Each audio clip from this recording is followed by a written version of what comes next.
கவிஞர் வைரமுத்து தொடங்கி திருமாவளவன் தமிழ் தேசியம் பேசக்கூடிய சீமான் முதல் கொண்டு எல்லோருமே இந்து விரோதி தேச துரோகின்னு சொல்றாரு. எச் ராஜா கடுமையா விமர்சனம் பண்றாரு, காட்டமான வார்த்தைகளை பயன்படுத்துறாரு. இதை நீங்க எப்படி சார் பாக்குறீங்க? ஒரு சாதாரண தொண்டர் இதை பேசியிருந்தா சரி, ஏதோ இவ்வளோ பெருசாக தெரியாது.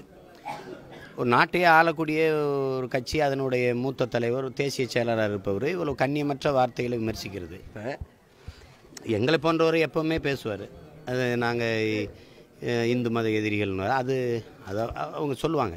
முதல்ல இது நீங்கள் நாயன்மார்களும் ஆழ்வார்களும் இந்துக்கள்னு யார் சொன்னது? அதுவே தவறு. நீங்கள் எடுத்துக்கிட்டீங்க, இந்துவை ஆக்கிக்கிட்டீங்க. நீங்கள் அவர் வைரமுத்துங்கிறவர் எவ்வளோ பெரிய ஆளுமை, இந்த இனத்தினுடைய மிகப்பெரிய ஒரு என்ன சொல்கிறது, பெருமை மிக அடையாளம். இளையராஜா, வைரமுத்து, பாரதி ராஜாலாம்.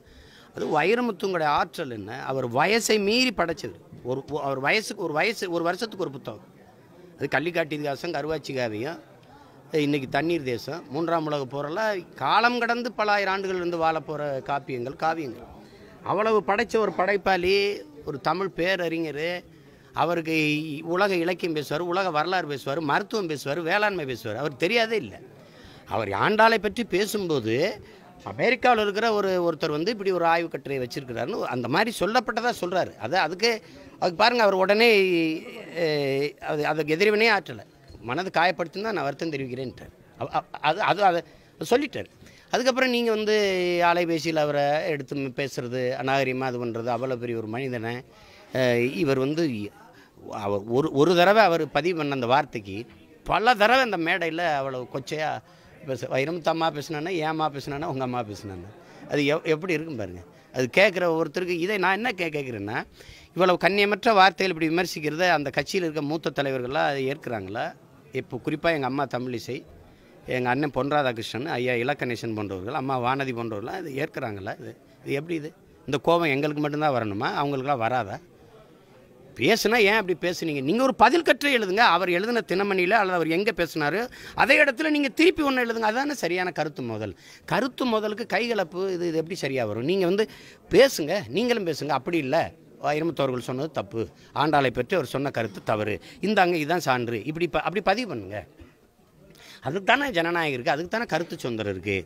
அதை விட்டுட்டு ஒரு பொது வெளியில், பொது மேடையில் இப்படி கண்ணியமற்று பேசுகிறது. இப்போ நாங்கள் பேசுகிறோம், அவர் பேசுகிறாரு, எல்லோரும் இப்படி பேசிட்டு இருந்தால் இது எப்படி இருக்கும்? அது நாகரிகமான அரசியல் எப்படி இருக்கும்? அது தவறு. அவர் வருத்தம் தெரிவிச்சிட்ட மாதிரி ஐயா ராஜா அவர்களும் ஆமாம் நான் பேசிட்டேன், அதுக்காக வருந்துறேன்னு சொல்லிடுறது தான் அதுக்கு முற்றாக இருக்கும். என்ன சொல்கிறாருன்னா, நாமம் போட்டுட்டு பெருமாள் கோயிலுக்கு போனால் மட்டும் போவாது இந்து இளைஞர்கள், அணித்திரண்டு வாங்க, இந்த மாதிரி பேசுறவங்கள நம்ம எதிர்க்க வேண்டியிருக்கு. எதை காட்டுகிறது? அதுதான் அதிகார வலிமையில் அச்சுறுத்துவது, அதுதானே அது காட்டுது. அதிகாரம் இப்போ காங்கிரஸ் ஆட்சியில் இப்படி பேசுவாங்களா? முழு அதிகாரம் மேலே இருக்குது. இந்த அதிகாரம் அவங்களுக்கான என்ன சொல்கிறது, பினாமி அதிகாரமாக இருக்குது, நீட்சியாக இருக்குது. அவங்க ஆட்சி நீட்சியாக இருக்குது, அதனால் அவங்கள தொடாது. அதனால தான் அவங்க இவ்வளவு தைரியமாக பேசுகிறாரு. காங்கிரஸ் ஆட்சியில் இவ்வளவு குரல் உயர்த்தி பேசுனாரா? இப்போ அவங்க அதிகாரம் அவரை தொடாது, அதனால அவர் வாங்க சண்டை போடுங்க அப்படின்ற மாதிரி. இப்போ நம்ம ஒரு பொது விவாதம் வைப்போமே, 63 நாயன்மார்களும் ஆழ்வார்களும் இந்துக்கள் தான் யார் என்கிட்ட பேசி நிரூபிப்பா? யார் சிவன் முருகன்லாம் இந்துன்னு நீங்கள் ஆக்கிக்கிட்டீங்களா? அவங்க இந்துவா? எப்படி அவர் சொல்கிறதே சிலப்பரிகாரத்தில் இருக்குது அப்படிங்கிறாங்க. இந்துங்கிறது சிலப்பரிகாரத்துக்கு எழுதுன என் பாட்டனே சமணத்துறவி இளங்கோடியில், அவன் ஏன் அதை எழுத போகிறான்? இங்கே தமிழர்கள் இங்கே பாருங்கள், தமிழர்கள் சைவம், வைணவம், சமணம், பௌத்தம் இதை ஏற்றிருக்காங்க. மணிமேகலை பௌத்த காவியம், கவுந்தடிகள், மணிமேகலை எல்லாம் பௌத்தத்தை தழுவிருக்கிறாங்க. இது சிலப்பதிகாரத்தில் எங்கள் மூதாதை இளங்கோவடிகள் சமணத்தை தழுவிருக்கிறாரு. சிவன் முருகனை வழிபடுற சைவர்கள் ஒரு கூட்டம், வீர சைவர்கள். மாயோனை வழிபடுகிற இன்னைக்கு இருக்கிற கண்ணன், அது கிருஷ்ணரை வழிபடுற வைணவர். இதுதான் இங்கே தமிழர்கள் பெரும்பாலும் ஏற்றுக்கொண்டிருக்கிறது பெருத்த சமயம். இப்போ இது பின்னாடி ஆங்கிலேயர்கள் வந்த பிறகு இந்தியாங்கிற ஒரு நாடு உருவாகி இந்த மக்கள் தொகையை கணக்கிடுவதற்கு வரும்போது எவன் பார்சி இல்லையோ, அவன் ஆங்கில இந்தியன் இல்லையோ, அவன் கிறிஸ்தவன் இல்லையோ, அவன் இஸ்லாமியன் இல்லையோ, அவனெல்லாம் இந்துன்னு வந்ததுனால இந்த சீக்கிய மதம் தனி மதம், பௌத்தம் தனி மதம், சமணம் தனி மதம், சைவம் தனி மதம், இதெல்லாம் இந்து என்று அழைக்கப்பட்டுருச்சு. அதுதான் அப்படித்தான் எங்கள் ஆண்டாள்களும் எங்கள் ஆழ்வாரும் நாயன்மார்களும் இந்த மாதிரி இந்துன்னு நம்ம அழைக்கப்படுது. இதுக்கு போயிட்டு அவர் இப்போ நீங்கள் சொன்னப்போ அவர் இந்து இல்லையா? அவர் நீங்கள் சொல்கிறபடி பார்த்து என்ன சொல்றாருன்னா இவாஞ்சலின் ஸ்கூலுக்கு அதுக்கப்புறம் இல்லாமல் நாத்திகம் பேசுறவங்க, தமிழ் தேசியம் பேசுறவங்க, கம்யூனிசம் பேசுறவங்க இதெல்லாம் வந்து தேசத்துக்கு எதிராக வந்து செயலாற்றுறாங்க. கம்யூனிசம் இங்கே பாருங்க, கம்யூனிசம் உலகம் பூரா இருக்குது. அந்த நாடுகளில் இப்போ மார்க்ஸ் என்ன இந்த இந்தியாவுக்கு எதிராக இது கற்பிச்சார்? அப்படி ஒன்றும் இல்லையே. மார்க்சியம்ங்கிறது கடவுள் மறுப்பு என்பது வந்து உலகம் பூரா பல தளங்களுக்கு. சாக்ரட்டிஸ் இல்லைன்னாரு, புத்தன் கூட தான் இல்லைன்னா, புத்தன் கூட தான் இல்லை. முதல்ல கடவுள் மறுப்பான வந்து யார்? புத்தன் தான். அவனை என்ன சொல்கிறது? அப்படி நம்ம பேச முடியாது. நீங்கள் ஒரு விஷயம் இல்லை,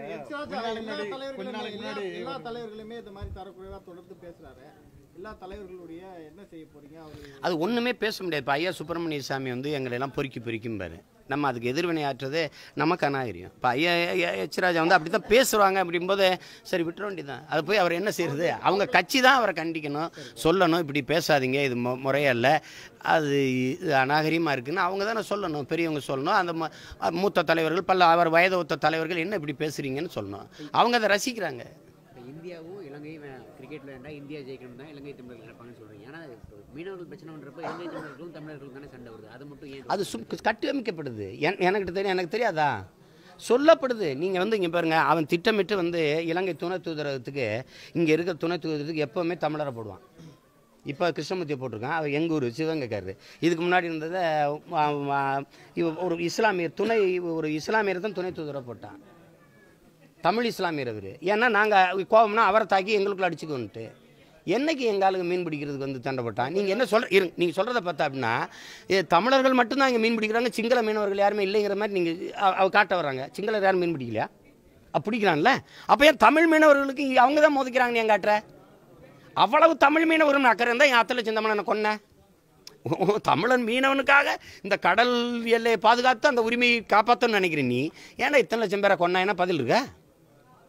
என்ன இது காட்டப்படும் தம்பி, அப்படி காட்டப்படும். இந்த ஆளுநர் கூட கச்சத்தீவை மீட்பதற்கான நடவடிக்கைகளை தமிழக அரசு மேற்கொள்ளும் போட்டிருக்கு. அதில் உங்களுக்கு நம்பிக்கை இருக்கா? ஏது இது வந்து தம்பி, அது கொடுத்த நாள்லேருந்து கேட்குற செய்தி. ஒவ்வொரு தேர்தல் அறிக்கையிலையும் ஒவ்வொரு ஆளுநர் உரையிலையும் கச்சத்தீவை மீட்கணும்னா பாரதிய ஜனதா போட்ட ஆளுநர் தான் இவர். எப்போ மீட்பாங்க? இவங்க அரசுக்கிட்ட கேளுங்க, அது கொடுத்தது அதுக்கு அது வந்து எடுக்கிற பேச்சுக்கு இடம் இல்லைங்கப்பாங்க. அது ஒரு என்ன சொல்கிறது, ஒரு இனிப்பான வார்த்தை எப்போவுமே சொல்லுவாங்க. அதை கேட்டுக்கிட்டு இருக்க வேண்டியது. கொஞ்ச நாளைக்கு முன்னாடி இங்கே கருப்பர்கள் இவங்க நாங்கள் சகிச்சுக்கிட்டு இருக்கோம்னு சொன்னாங்க. அதே வேர்டை வந்து எச் ராஜா வைரமுத்துவ ஒரு கருப்பாக இருப்பார் அவர் அதுக்கு வருத்தம் தெரிவிச்சிட்டார் தருண் விஜய். அதே தருண் விஜய் வந்து பாராளுமன்றத்தில் சிறப்பு நேரம் பெற்று எங்கள் பாட்டன் அரசேந்திர சோழனை வந்து அவர் இந்தியன் எம்பரருங்கிறார். அதுதான் அவர் அப்படி தானே பேசுவார். ஆனாலும் அவராவது அவ்வளோ நேரம் ராஜேந்திர சோழனை பற்றி பேசுகிறாரு, நம்ம ஆளுக்கு போய் ஒரு தடவை கூட பேசலையேங்கிறது இருக்குது. அதனால அது ஒரு கருப்பர்கள் எங்களோட இருக்கிறாங்க, நாங்கள் தான் அவங்கள ஜெயிச்சுக்கிட்டு இருக்கோம். நீங்கள் ஒன்று நல்லா கொஞ்சிக்கணும், நாங்கள் தான் இந்த நிலத்தின் பூர்வீக குடிகள், உங்களை நாங்கள் தான் சைச்சு உள்ளே விட்டுட்டு இருக்கோம். அதை அவங்க புரிஞ்சுக்கணும். எம்எல்ஏக்களுடைய சம்பள உயர்வு இன்னைக்கு மசோதா தாக்கல் ஆயிருக்கு. போக்குவரத்து ஊழியர்கள் 5-6 நாட்களா போராட்டம் நடத்திட்டு இருக்காங்க. இந்த ஒரு மசோதா தாக்கலை நீங்கள் எப்படி? போக்குவரத்து ஊழியர்களை ஆட்சியை தாங்கி பிடிச்சிருக்காங்க. சட்டமன்ற உறுப்பினர் தானே ஆட்சியை தாங்கி பிடிச்சிருக்காங்க. காசு அதிகமாக கொடுத்தா தான் இருப்பான், கை தட்டுவான், மேசையை தட்டிட்டு இருப்பான். அதனால தான் அது நடக்குது தம்பி. இது வந்து 1/4 நூற்றாண்டாக இந்த துயரம் நடக்குது. இத்தனை 1000 கோடி பாக்கி எப்படி இருந்துச்சு? 100-200 கோடின்னா நீங்கள் சொல்லலாம். 2000 கோடிக்கு மேலே எப்படி நீங்கள் உழைக்கும் மக்களினுடைய ஊதியத்தை நிறுத்தி வச்சு நிலுவையில் வச்சுக்கிட்டு இப்படி ஒரு அரசுன்னா இதை பற்றி பேசுகிறது நமக்கு அசிங்கம். என்ன பண்ணுறது? இப்படி ஒரு அரசை நிறுவிட்டு நம்ம அதை எதிர்த்து போராடிக்கிட்டு இருக்கிறதே நமக்கு கேவலம்னு நான் நினைக்கிறேன். அதை விடுங்கப்பா, பேசுவோம். என்ன பண்ணுறது? நன்றி சார்.